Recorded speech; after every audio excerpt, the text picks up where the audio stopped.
Hola, soy el pastor Vladi de Ministerios Visión de Fe en Guatemala.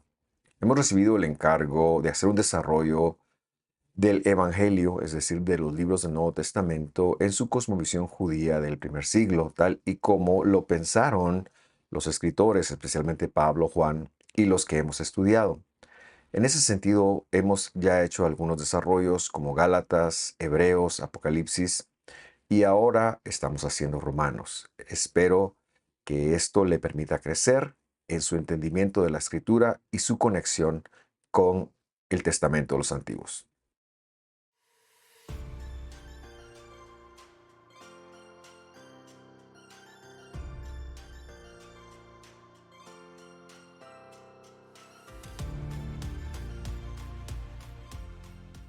Me da mucha alegría darle la bienvenida a este estudio. Hoy estaremos viendo la parte 14 ya de, de este estudio de Romanos que hemos estado llevando. Queremos terminar con el capítulo 3 y en función de ello agotar, bueno, no agotar el tema de la justicia de Dios porque es uno de los temas centrales de esta carta, pero sí que queremos profundizar para cuando lleguemos al capítulo 4 verlo desde el punto de Abraham como el apóstol tan elocuentemente lo presenta. Como siempre me gusta hacer un breve resumen de lo que veíamos en la clase pasada y recordará usted que el tema se llamaba la justicia de Dios, parte uno, en la cual la justicia de Dios, valga la redundancia, fue manifestada aparte de ley o aparte de cualquier sentencia, aparte de haber recibido la sentencia de no ser bueno delante de Dios.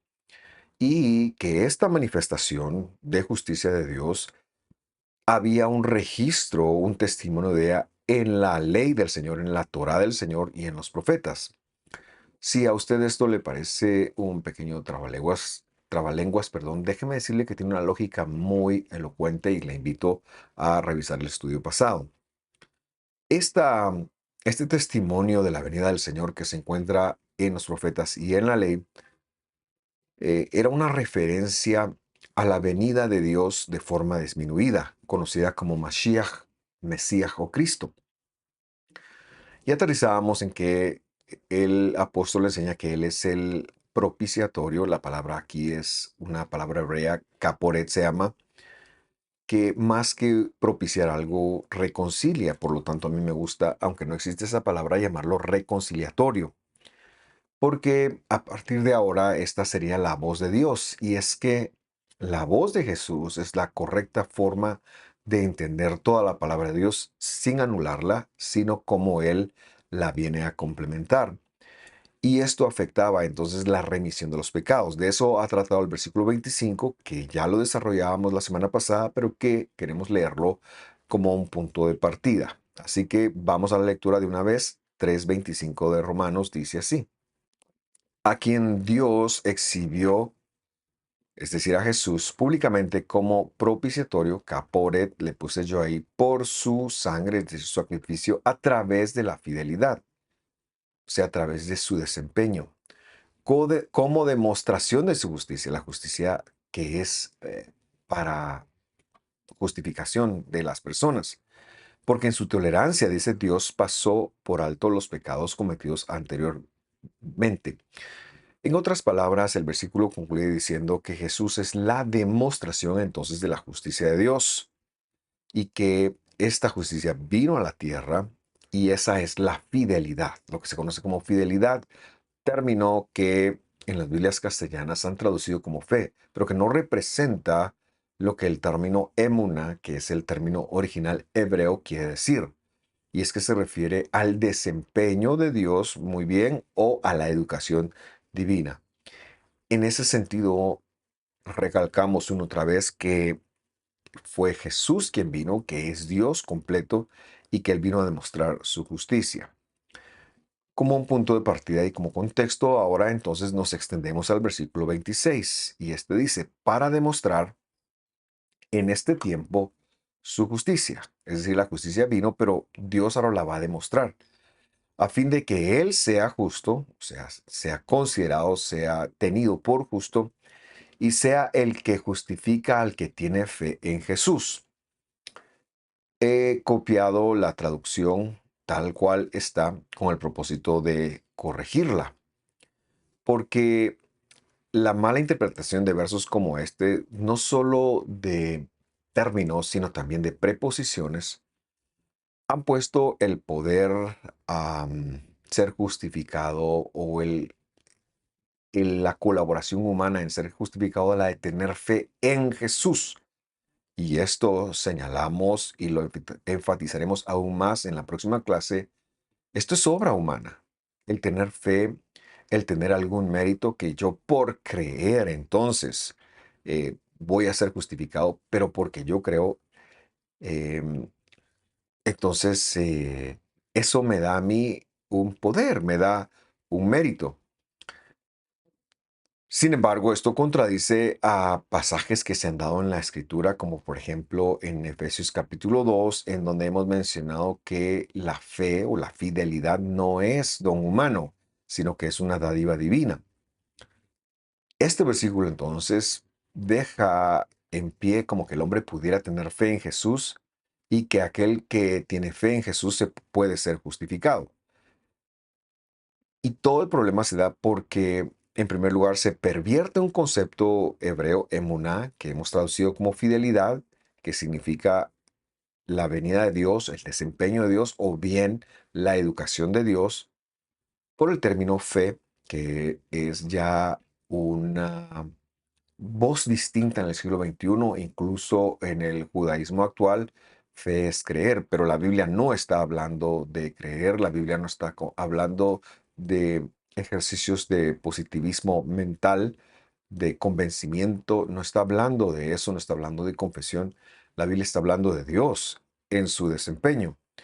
Vamos a leer el versículo corregido y este dice así: para demostrar entonces Dios en este tiempo su justicia. Ese margen de tiempo es desde que Dios vino a la tierra, y si esto sigue vigente, a fin de que Él sea justo, es decir, sea tenido por justo, no se comprometa su justicia, y sea el que justifica, es decir, el que declara justo, al que es de la fidelidad de Jesús. Y aquí el humano es un sujeto pasivo.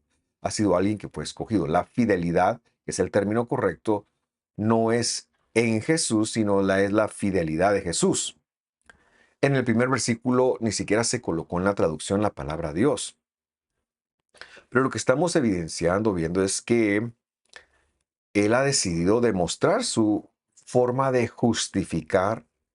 Y recordamos también concepto que ya hemos hablado acá, que es justificar. En primer lugar es salvar y perdonar pecados, pero en segundo lugar es convertir a alguien en un practicante de la justicia. Entonces, justificar es alguien que está condenado a muerte, imputarle la justicia. Esta es la salvación, pero a la vez esta persona se convierte en un practicante de la justicia. Pero este es un individuo que Dios mismo escoge, que Él mismo llama y por quien Él vino a la tierra. Este mismo individuo es capturado, es seducido por Dios, por la fidelidad de Dios, quien en su elección lo escoge. Por lo tanto, decimos que se convierte en una persona que es de la fidelidad de Jesús. Y esto no es humano. Y es que la preposición que usa aquí no es en, es de, como siendo el origen Él, Jesús, no nosotros. Y por eso señalamos que esto se nos hace muy vital de que lo conectemos, porque hoy en día apartándose ya del mensaje de salvación, entonces se piensa que si yo tengo fe, si yo tengo la fe de Jesús o la fe, puedo hacer o mover cualquier cosa. Pero la Biblia no está hablando de eso. La fe no es humana. La fidelidad no es humana. Es un don de Dios. Y Dios lo ha usado en primer lugar para salvación, pero en segundo lugar para que seamos fidelizados en Él. Es decir, para que seamos educados en los caminos de Dios. Y en esa educación que se compone por sus mandamientos es en la cual las bendiciones, voy a llamarlo así, el bien, nos va a seguir. Porque todo lo que la educación de Dios propone para nosotros, todos los mandamientos que propone, tienen una remuneración, tienen una consecuencia positiva y en función de eso es que nos va a alcanzar. Pero no es que nosotros controlemos esa narrativa o controlemos qué podemos qué bien podemos hacer por la observancia de nuestros mandamientos. Esa parte le toca a Dios. Entonces Dios nos justifica, imputa en nosotros su salvación, su justificación, pero a la vez nos hace practicantes de esa justicia para vivir dentro de sus mandamientos. Eso es ser de la fidelidad de Jesús. El versículo 27 entonces ya plantea algo que genera una confrontación. Dice así, ¿dónde está pues o dónde queda la jactancia? Él mismo se responde, queda excluida. ¿Por cuál ley? ¿Por cuál sentencia? ¿Por cuál orden? La de las obras dice no, sino por ley sin artículo de la fidelidad. Empezamos preguntándonos para explicar este versículo qué quiere decir, a qué se refiere con jactancia, quién podría jactarse en algo. Y la respuesta es que cualquier persona que hace una buena acción, en el caso del judío sería obedecer la palabra de Dios. En el caso del gentil, sería cualquier buena acción que él pudiera pensar, por ejemplo, servir de voluntario en un hospital, dar dinero a los huérfanos, ayudar a un niño huérfano o a una viuda o a lo que sea. Cualquier buena acción que nosotros tengamos, ya sea de la palabra de Dios o de cualquier marco de referencia de cualquier sociedad en el mundo, pensar que eso nos genera un mérito, un merecimiento para con Dios, a eso se está refiriendo como jactancia. Lo vamos a ampliar en el versículo cuando leamos el versículo 28. Pero lo que quiero que tenga en mente es que todo mundo piensa que si hace algo bueno, en el caso histórico acá, para el judío que supuestamente tenía una copia de la ley, en el caso de guardar los mandamientos e incluso hacerlos bajo la observancia farisea, que era mucho más difícil de hacer, pensar entonces como que Dios me debe algo, como que Dios me estoy haciendo merecimiento, me estoy haciendo merecedor de esto o de aquello. En el caso del gentil, como lo hemos mencionado, pensar en que por cualquier buena obra tengo el cielo ganado. Y es que esto es un dicho, ¿verdad? Te ganaste el cielo, hiciste tal cosa, te ganaste el cielo. Pensar que por hacer algo bueno, entonces cualquiera sea el origen de esto, Dios no le puede condenar. Le debe algo.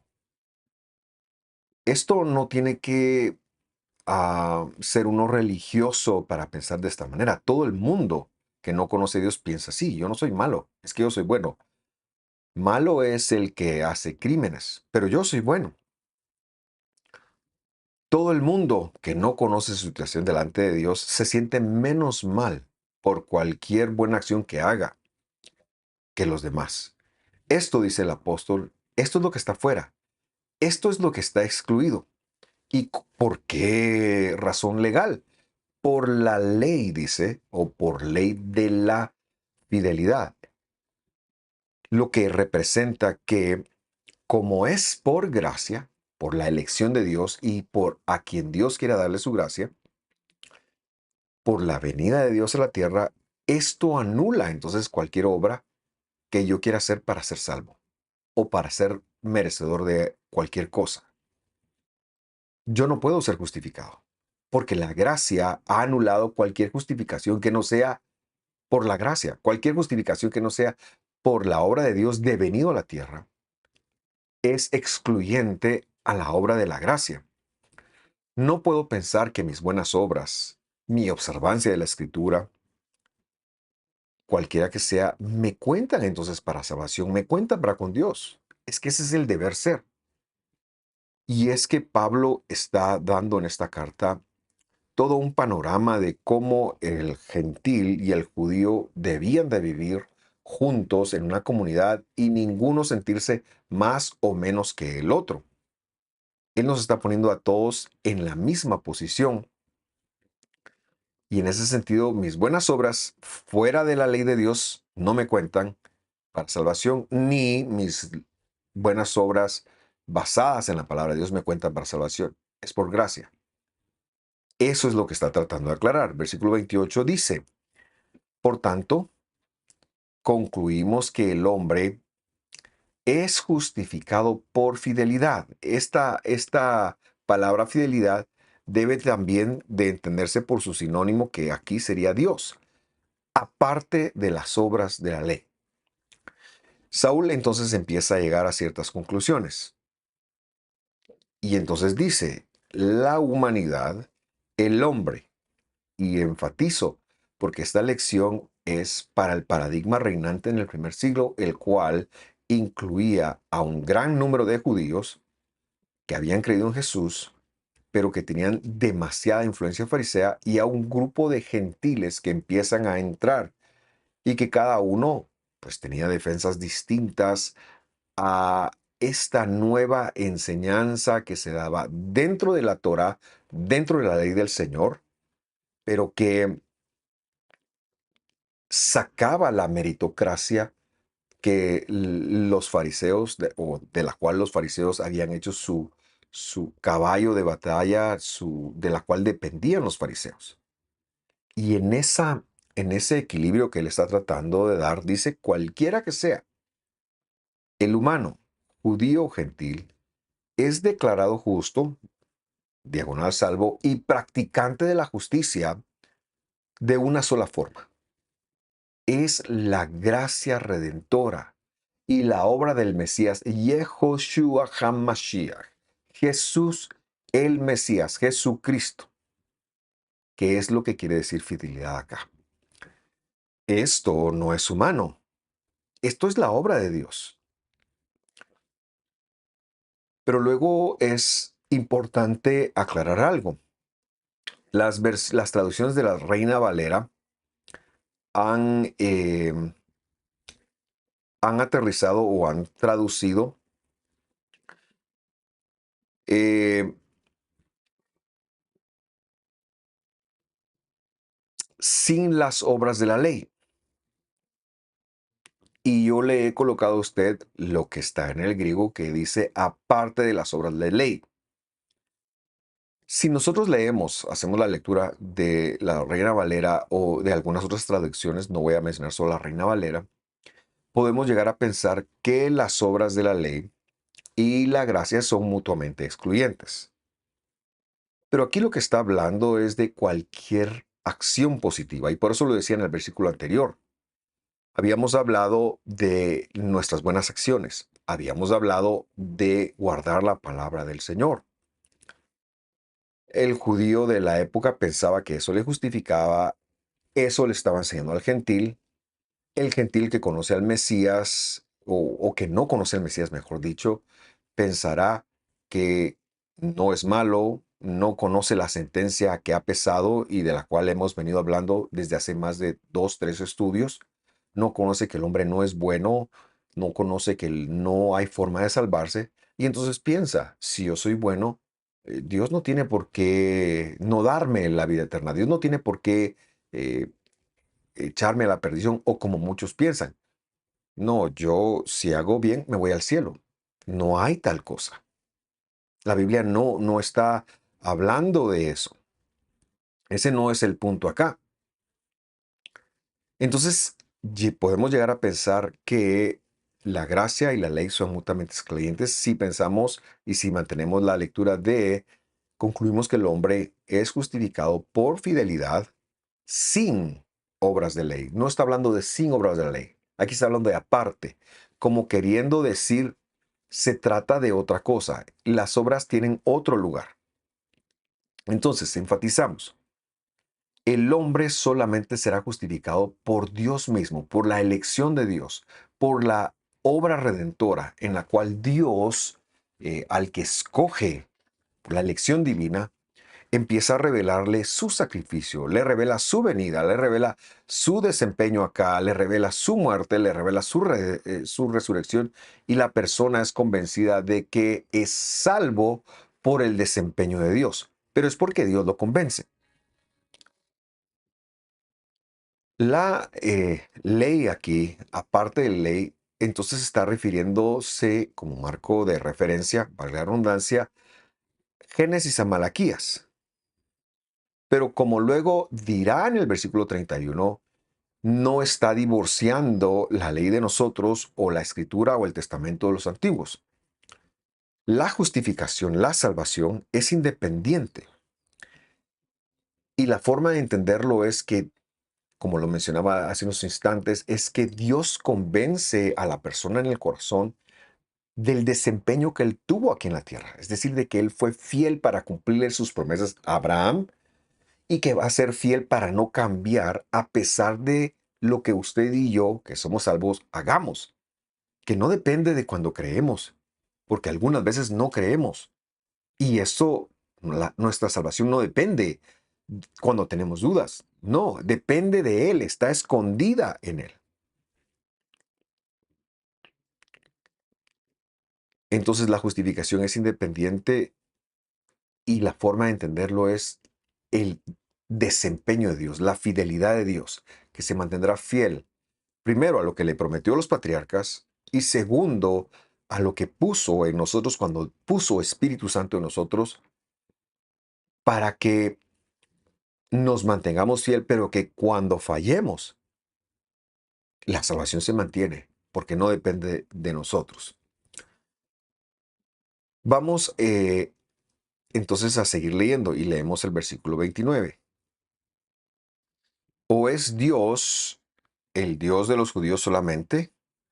¿No es también el Dios de los gentiles? Sí, también de los gentiles. Y esto viene a afirmar lo que acabábamos de mencionar con respecto del versículo 28. Al respecto del versículo 28. Ninguna raza puede presentar ninguna credencial de obras, sean de la Biblia o no lo sean, que le haga justo delante de Dios. Aquí no se vale decir es que yo no sabía, a mí nadie me habló de la Biblia porque Dios está dando testimonio. Yo vi mi vida bien. Yo sí, no creí en Jesús, no puse mi fe en Jesús o lo que sea. Yo no creí en Él, yo no fui religioso, pero yo nunca le hice daño a nadie. No, es que la sentencia de juicio de Dios va a ser sobre toda la humanidad, no va a dejar a nadie fuera acá. Los judíos entonces no pueden presentar como credencial la supuesta observancia farisea de la Torá, como en este momento histórico, pensando en que esto les servirá en función de salvación, pero tampoco, como lo he mencionado, los gentiles podemos decir, es que yo desconocía la ley, pero es que yo sí me porté bien. Realmente había gente peor que yo, solo habría que ver la gente de la sociedad que robaba, que mataba. Claro, y si nos comparamos con Hitler, todos somos buenos, pero es que no somos buenos. La Biblia lo ha dicho. Y pensar que cualquier buena acción nos justifica es una falacia.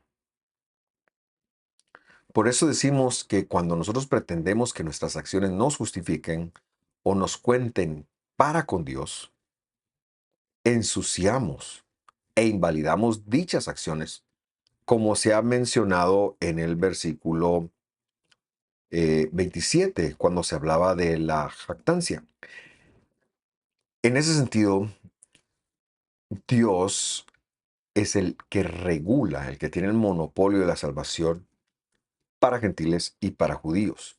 Y esta es la justificación por gracia. Ni siquiera los salva el hecho de ser herederos o descendientes de los herederos de las promesas, sino que hay que atravesar el proceso de conocer el llamado de Jesús, del que vino a la tierra, y que esta gracia que llega a nosotros tiene su máxima expresión y evidencia, y ahora nos vamos enfocando hacia ese aspecto, en transformarnos a nosotros para ser practicantes de la justicia. Déjenme pensarlo de esta forma. Cuando nosotros no conocíamos a Dios, éramos esclavos del pecado, éramos esclavos del mundo, estábamos por fuera. Dios nos salva y nos justifica y nos coloca en otro lugar. Ya no somos del mundo. Seguimos viviendo en el mundo, por supuesto, pero ya no le servimos al mundo. Y entonces ahora, ¿qué se supone que yo haga? No puedo seguir siendo el mismo que servía el pecado. No, yo debo de convertirme en un siervo de Dios. Eso es ser un practicante de la justicia. Pero ¿cuál es esa justicia? Esa justicia es su palabra.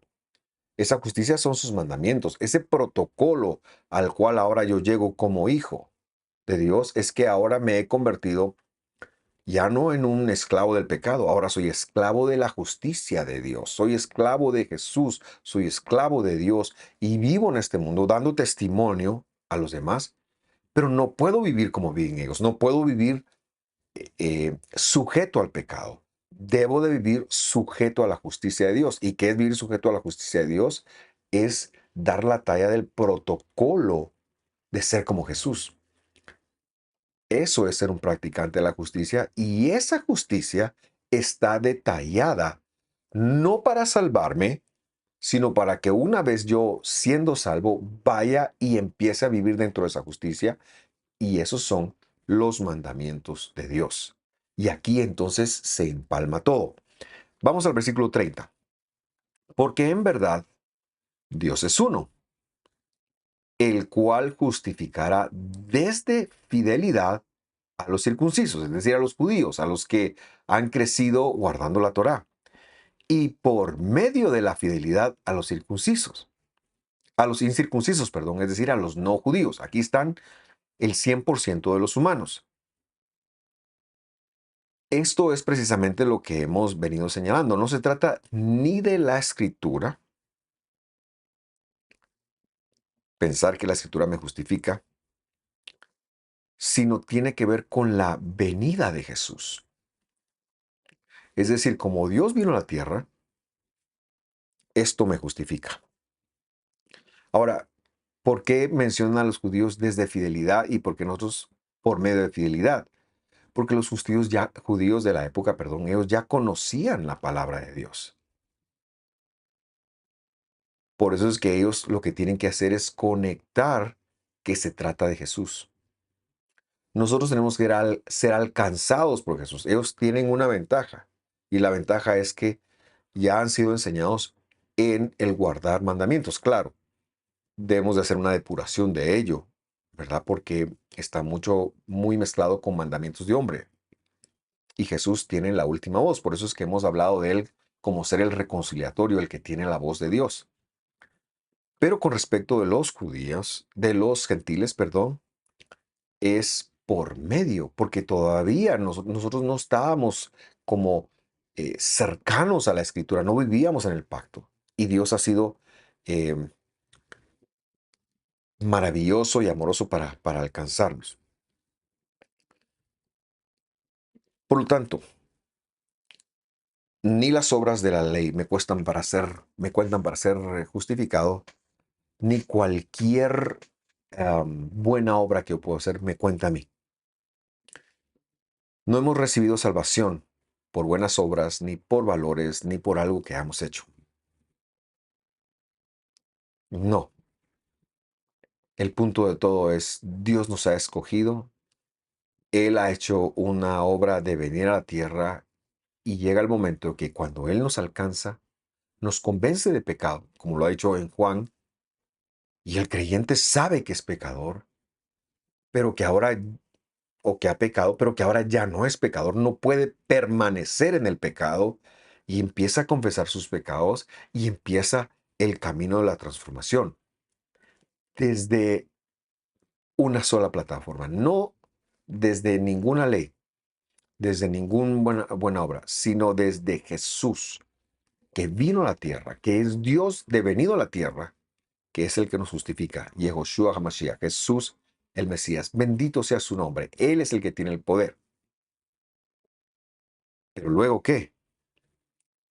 Veámoslo. Versículo 31. Si es por Jesús, y ahora leo literal, anulamos entonces ley, y por ley aquí se está refiriendo de Génesis a Malaquías, por medio de la fidelidad, aquí la fidelidad es el desempeño de Jesús, y él mismo se responde, de ningún modo. Al contrario, dejamos en pie la ley. Esta pregunta es muy interesante y esta parte es muy interesante y yo recuerdo que cuando hacía la universidad teológica, una de las obras que estudiamos fue el comentario de Martín Lutero a Hebreos. Y cuando usted busca, él hace un comentario de cada versículo, pero cuando usted busca el comentario del 31, no lo encuentra, porque él era anti-ley. Él recibe la revelación de la gracia en un momento en donde no se tenía, porque la Iglesia Católica estaba vendiendo indulgencias, pero no logró, por no regresar a la Escritura, por no regresar a la savia de la Escritura, por no regresar a Israel, al pensamiento judío del primer siglo, él no pudo comentar este versículo por decir, no, es que no puedo, tiene que haber un error en esto. La pregunta que entonces está haciendo Saulo acá es, miren, con todo esto de la gracia y de Jesús y de la fidelidad y de Dios de vino a la tierra y todo lo que hemos comentado, ¿eso quiere decir que la Torah se anula?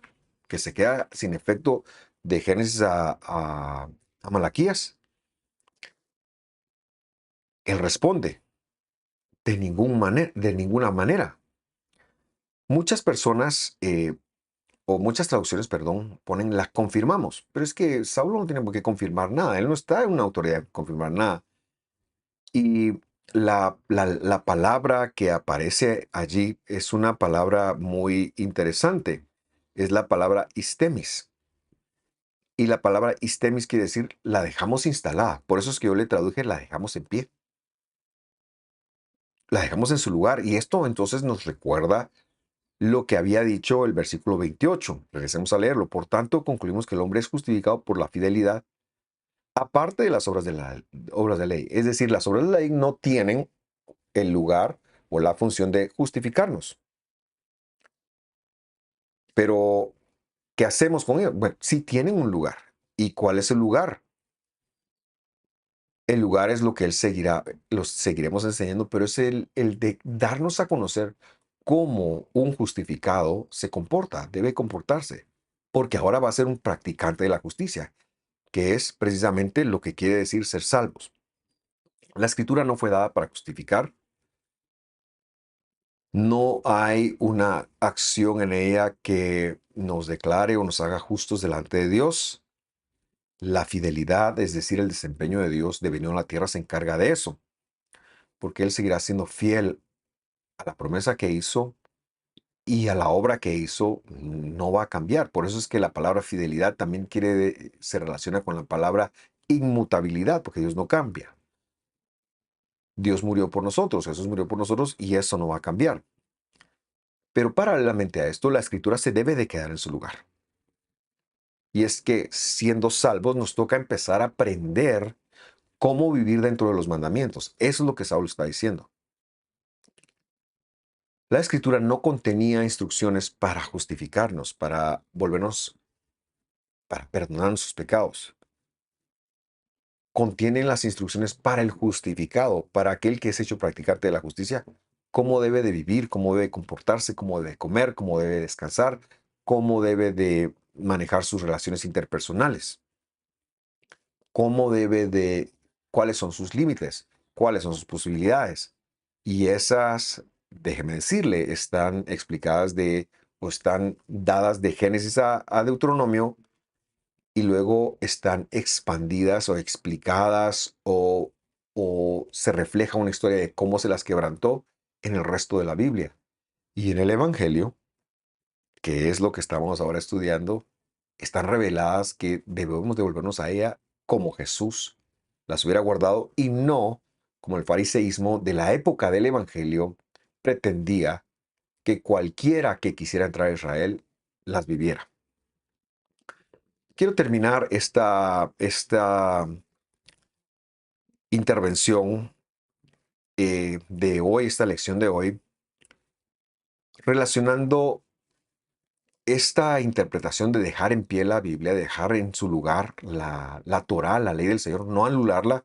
Dios nos guarde, que es como la cristiandad occidental lo ha visto.